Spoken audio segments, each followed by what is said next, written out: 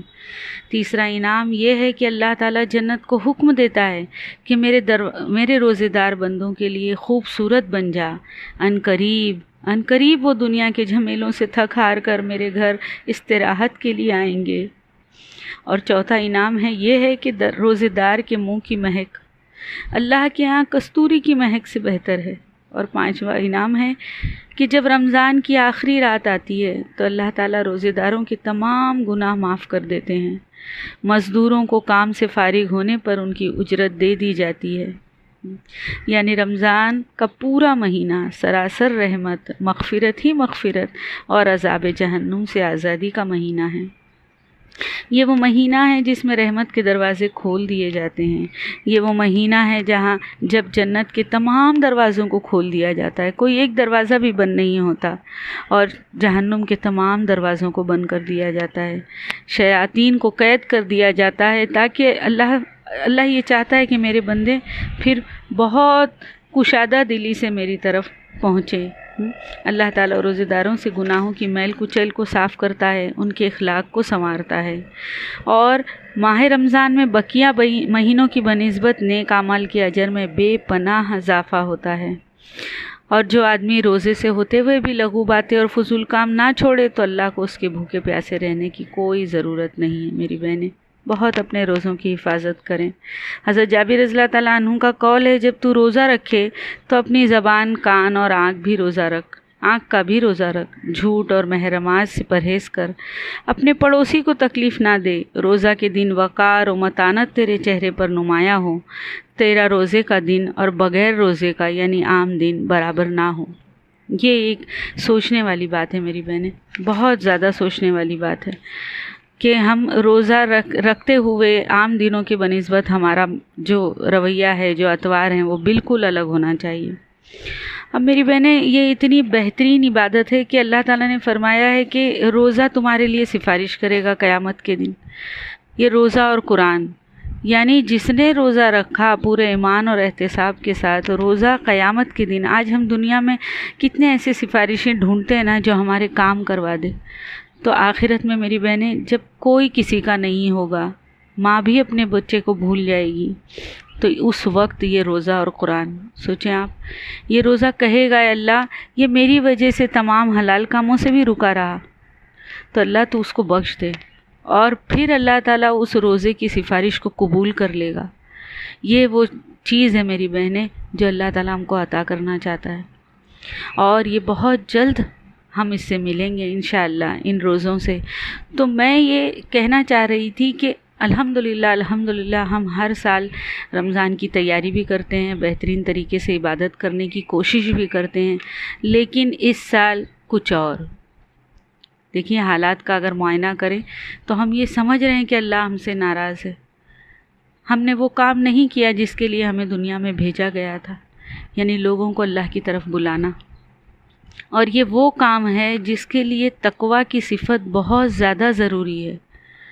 یعنی اللہ تعالیٰ جب قرآن کی پہلی جو البقرہ کی آیتیں ہیں کہ متقی لوگ وہ ہیں، ہے نا، ان کو ہدایت ملے گی، یا وہ متقی ہیں جو غیب پر ایمان لاتے ہیں، پھر نماز قائم کرتے ہیں، پھر وہ آخرت پر یقین رکھتے ہیں، ہم نے جو کچھ مال دیا اس میں سے خرچ کرتے ہیں۔ تو یہ ساری جو چیزیں ہیں یہ روزے کی عبادت سے ہمیں بہترین طریقے سے مل جاتی ہے، اور یہ وہی قوت اور طاقت روزہ ہمیں دیتا ہے جو آگے چل کر ہم اللہ کے بندوں کو اللہ کی طرف بلانے میں کام کریں گے۔ تو میری بہنیں یہ جو اتنی اہمیت اور فضیلت ہے ان روزوں کی، یہ اسی وجہ سے ہے کہ اللہ تعالیٰ قرآن میں فرماتے ہیں ہم نے تم پر روزے فرض کیے تاکہ تم تقویٰ حاصل کرو، ہے نا۔ تو یہ جو تقویٰ ہے اس کے لیے قرآن میں فرماتے ہیں کہ ہم دراصل عبادت صوم کا مقصد یہ ہے،